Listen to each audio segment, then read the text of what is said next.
Why you have to listen to both sides of the story is because the left, though often horribly devious and demented and all fucked up, they will sometimes tell you what their motivation about something is, quite frankly, because they think they're right. So one of the most important things about what's going on with Israel right now is Netanyahu and what the deal is with Netanyahu. So, Tom Hartman, one of these demented, not so honest people of the left, he basically Cenk Uygur is very well schooled in Tom Hartman's thinking of all you've got to do is say it in a way that you fool the person into agreeing with you. It's not that we should get to definitive terms and absolutes and find out where we disagree and why. And if he gets to that, he demonizes your absolute. Like, he demonizes the libertarian thing of democracy is inherently bad. And democracy is inherently bad because at its basis, what you're saying is that the majority can decide whatever they want over the minority.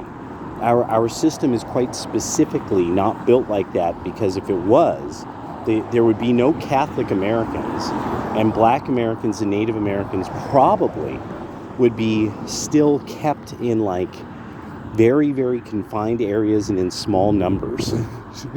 You would have actually the sort of Protestant theological dictatorship that you wouldn't have ever been able to fight because you would have never had a system of law that had even the tools to fight a theological dictatorship. Because of the founding of the country being based heavily on what happened between Catholics and Protestants, not just on the continent, but then the British Civil War. That the British Civil War, there is a lot of funding for it that went out of New England for the Protestant side, if I remember right.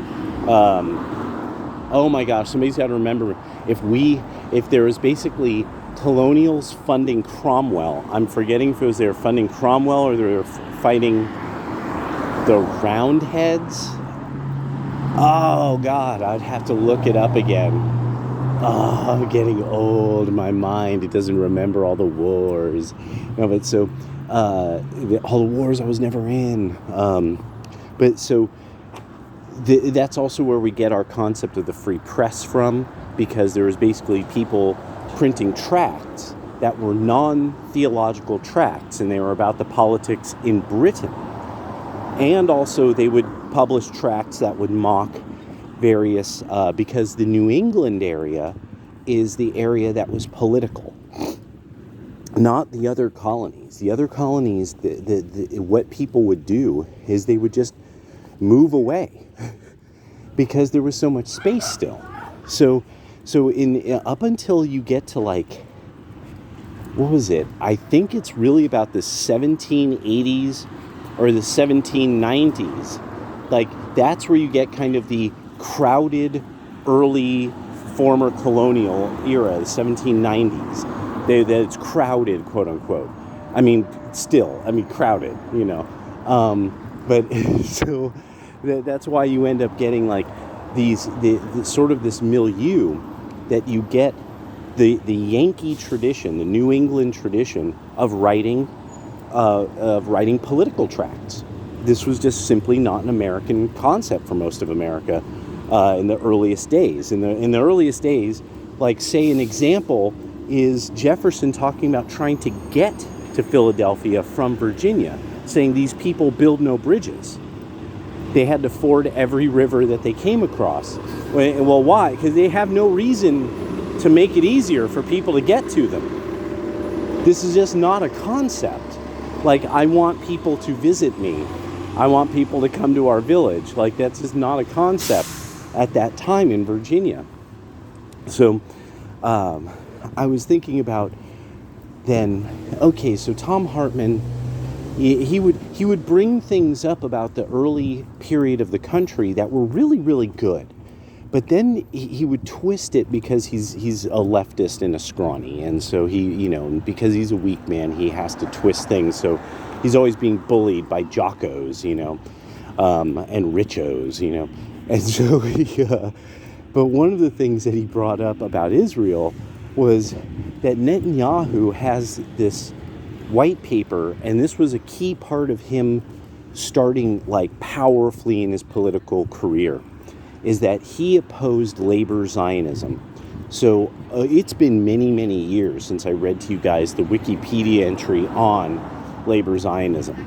But it's a very, very important thing because it was key to the first kibbutzes in Israel and key to that culture existing, which were the left socialist end of people in Israel. These were the peaceniks. These are the consistent peaceniks. The thing is, like all socialist fervor, it at some point makes people divide along different lines. Like there's the people who are more like, this is for all of humanity, for the betterment of everybody everywhere. Then there's people that they're like, no, we're alone. The only people we have is us to count on. And, that is why I will do anything for my people. This is a very important concept in collectivism that we don't look clearly at. Like people like in Antifa and BLM are very much that they're like national socialists. They're racial ethno-socialists in a way. Like with Antifa being solidly a type of white socialist organization, that their ideas are solidly culturally white. Like black people don't believe the things that they believe in, culturally. Like the man-woman could mean the same thing, all that. The gender theory, a lot about just people can go into my pockets. That's not like black socialist kind of people like that. That's where you see them divide from the Antifa types, is that they're like, you can't have my money though. So they don't get it. They don't really understand what, yeah. So Hartman was pointing out that Netanyahu dedicated himself to crushing the socialists in Zionist circles. And that's a big part of what's going on here. Because if they have no way of having peace with anybody, that like that they're at odds with everybody else, then that's that. There is no labor Zionists making socialist rational state peace with Marxist-Leninist Hamas. That's what Netanyahu's doing. He's putting them in a corner. He's like, yeah, you socialists who live here, now you're going to have to decide whose gang you're in. And that's it. I mean, it's done. He's done that. No matter how much people might not like him, they have no choice now. And he's done to them very much sort of the way that Hezbollah and Hamas have done their own. That they have no choice now. They're going to be fighting now forever. And they will have to avenge. And there's just like what Israel has done in such a short time with just absolutely massacring so many of Hamas and Hezbollah people, and then who we really have, we'll never know really the citizen count. We'll never know that really, as Hamas is Marxist-Leninist, and then they have a whole bunch of cray-cray momos in there, and both are schools of human thinking that will always lie to you if they think that it's to their advantage. They will always inflate numbers. They will always play the victim until they get a chance to have you turn around, and then you better hope they don't have they can't pull your pants down before you react. That is how historically they behaved. Marxists and Islamists are just normal people, normal bad people acting badly, but they have philosophies that say, no, my behavior is totally cool, bro. And it's just that they've managed to figure out a way of sort of justifying what they do through this Islam, a quilted cat of lines in a book, and then with Marxism, where Marxists are constantly covering up that Karl Marx hated everybody, that he categorically almost hated every race in the world, and then talked about it in I can't believe the things that Karl Marx, that he defended slavery because it would make the world plunge into darkness if it was gone. I'm just amazed. I'm like, this like the kind of things that I'm just like, this guy's like the Cenk Uyghur of philosophy. Like every possible idea he has is like just terrible and the opposite of what would work and be good. But anyway, if you bet against this guy, your society will be great. If you go along with this guy, your society will be a nightmarish dystopia in very little time. So, a lot of what we're seeing is Israel starting to mature into whatever it's going to become. And whatever it's going to become is going to be decidedly very nationalist and very, we're the Jews, you got a problem with it, fuck you. Now they've really shown everybody, we're the Jews, you got a problem with us, fuck you, bro. We'll reach out and fucking touch you, buddy. You don't fuck with us, we don't fuck with you. And that's, now, and I once had to talk to a reactionary Catholic where I'm like, no, I understand. These guys have been to Iraq sometimes 4 times in a lifetime, if fundamentally. They, in some way, shape, or form, had to fight a war that if they lost it, they would be overrun and die. So there's men who were boomers, boomer Jews, who they literally were hardcore veterans of warfare. We could say whatever we want about how tough their wars were or whatever, but just that's what their reality was. They go back to work, and then a few years later, a decade later, they have to fight some other, manifestation of Marxist, Leninist, Islamist madness, and with these countries, and when people look at the surrounding nations, and they realize like America's 2% developed, and then you look at these countries. Stop it. A lot of these countries obviously don't try hard enough. When you look at Israel's development, and you look at what did it look like, and now what does it look like, then you see, no, these countries are not broke. They have money. There should be more than enough opportunity in Jordan. There should be more than enough opportunity in Syria. There should be people got to start getting this idea. The Islamic world has its own very serious problems with just getting the bread and butter to Paris. So,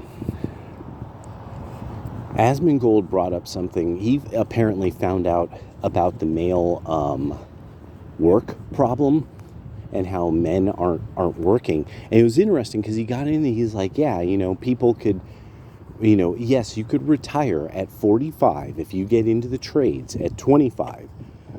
20 years. If you do it right and you invest your money correctly, old-fashioned way, CD ladder, things like that. You do that, and you're ahead. You follow the rules and you come out ahead. He's not getting no, Gen X went to college and for the most part ended up having to almost struggle to stay in the workforce in the field that they were educated in. There's only a handful of fields that if you're educated in that in college, then if you're educated in that in college, that you're going to end up being able to, say, retire at 65. There's only so many fields like this that have been good and consistent throughout my lifetime. What I can tell you is the guys who are electricians, they have never had to worry about a job throughout my entire life. The HVAC guys I know never had to worry about a job. When the economy got slow, they might have to find another firm to get with, because a lot of these firms you lease, so a store will lease HVAC. If I'm getting that right, HVAC guy, they fundamentally are leasing a lot of the equipment. It's like a big package deal from the maker and through usually a certain number of firms that are certified to work on that equipment and install it and all that. So they're paying basically monthly sort of, or quarterly, for their HVAC package, the usage of it and the repair of it and all that business, regular checkups. Like Ecolab is one of the organizations that does like restaurants, industrial kitchens, things like that. And the electrician I knew, who was always, he never was out of work. He figured it out. He was an electrician. He even told me, he said, when in the electrician's program, he actually told the other electricians what he was going to do. And he goes, I'm going to work on stuff in restaurants. He's never out of work. Stuff in restaurants breaks all the time. You need electricians all the time for stuff like that. And so, Asmongold doesn't really, he doesn't get like that. The other issue with college is that you're required to take classes that are kind of like social studies, fundamentally. Classes in English and literature that really, if you're planning to go into computer engineering, if you are going to go for a master's in something, this is not stuff that's really going to matter to you much. It's just not. And he doesn't really get like how much sometimes this is up to like a third of the classes you've taken. Now somebody might want to even correct me, because it might be more, that you're taking basically worthless classes. You're taking classes and stuff that just does not matter. And then there's this. Asmongold doesn't know what people sounded like before he was alive.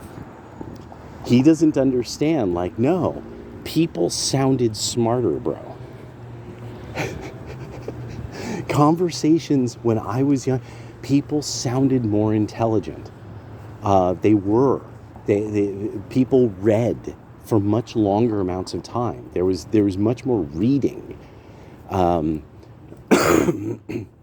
It's not, and then there's the issue of, yes, in these schools, really the whole reason for it, this is all that really matters. Let me just break it down for you, player.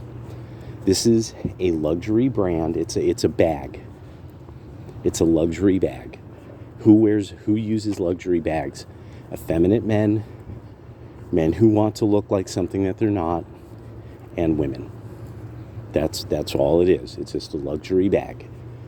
And supposedly with this bag comes high intelligence. But the problem with colleges now is that 60% of graduates go to college. So this can't be elite. College itself is not elite. It is not the top third. People have not gotten more intelligent. That is absolutely, that was one of the things that liberals used to depend upon, was poorly understood things. I think the Flynn effect or something like that. That people just are in better health.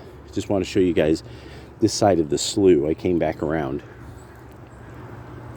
That's what we're looking like now. Isn't that nice?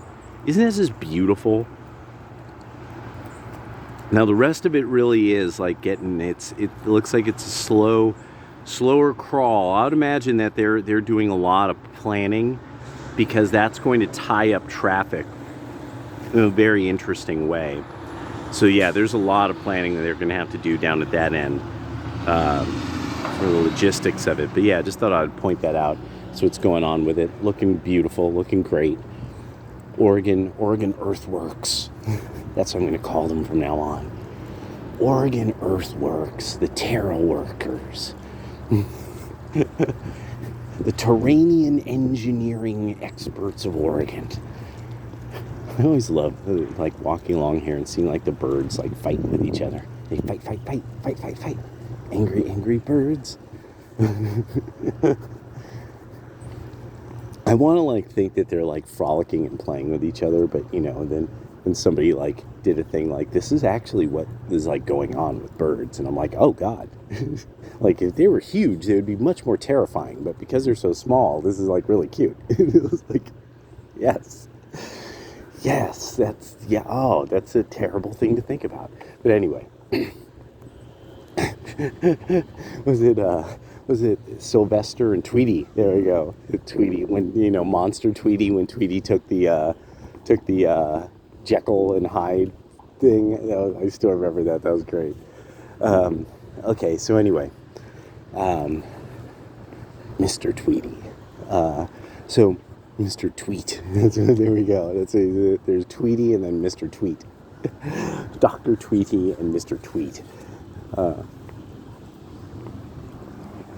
So anyway, I've been watching things going down with Destiny, and that he's making another round of what an amazing brain, kind of things going on, and so I had to actually sit back and really think like, okay, no. What it is that the left, people on the left want to claim that they're being oppressed by Jocko and Richo. But the problem is that no, the Democratic Party openly runs the government. And now that their president is all fucked up, we have no idea who's running the war that we're in worldwide. Like, not really. There was an article that came out where it's like a former military guy was talking about this. And he's like, no, really, we're not at formal war. We have not declared war against anyone, but we're sending all of this weaponry and all this money overseas. Well, who's overseeing this, being that the head of the military is absolutely the president? Who's overseeing all this military intervention if the president doesn't appear to be running the military? And that's what the Democrats have given us. Crime, and now the Pentagon is openly running everything. That every chance we see, the secret police seem to be like white on rice on anyone who's right of center. Tenant media, oh my gosh, look at what's happening. Now where's that? Gone. Like everything the left brings up about the right. After a week, it's gone. It was never a story. It was just a hoax. It just happened to be somebody's name could be attached to it. But what do we really have? We know that they're suppressing the crime numbers. We know this.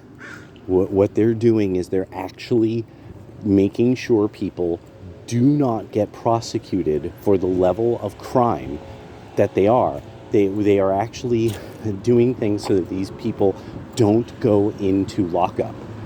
Violent criminals don't go into lockup in blue enclaves.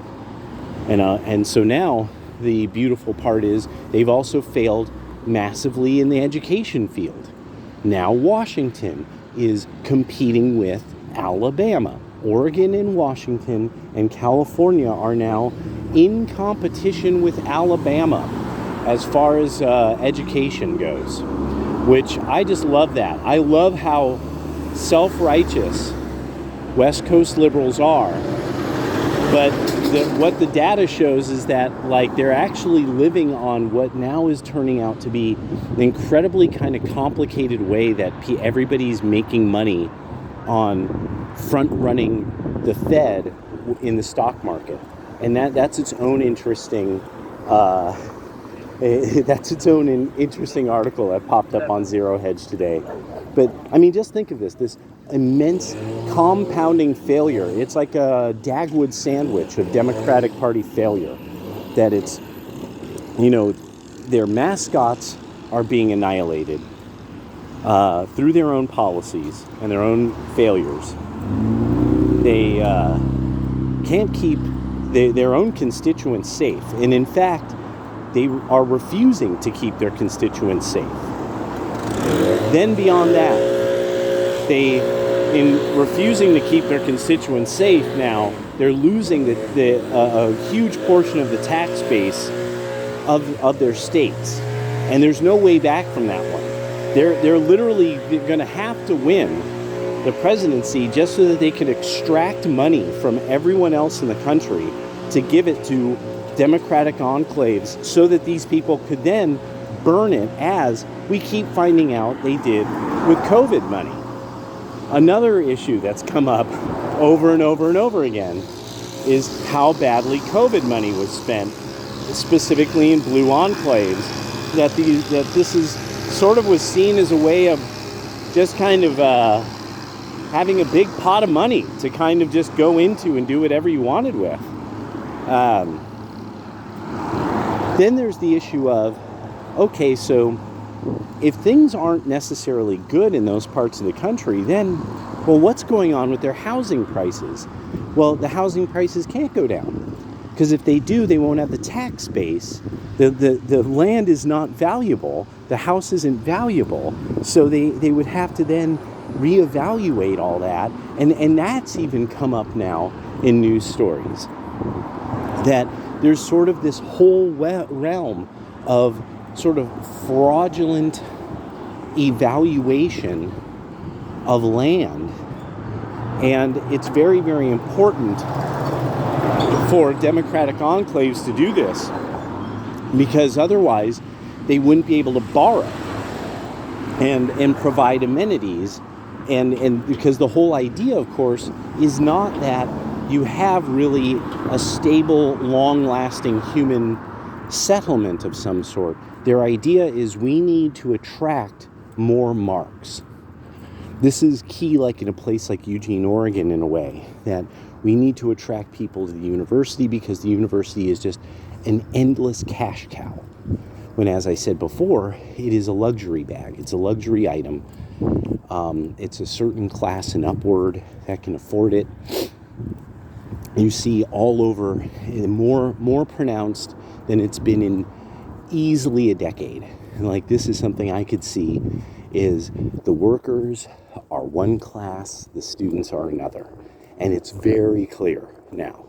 It's like, at one time, there was like a period of time that it wasn't so obvious and so strictly divided. But now it's like you look for not yet 24 full sleeves. There's a bunch of different things. So it's the local workers are one class, the students are an outside group that are another class. And it's just showing so clearly now that it's pretty weird. It's pretty stark.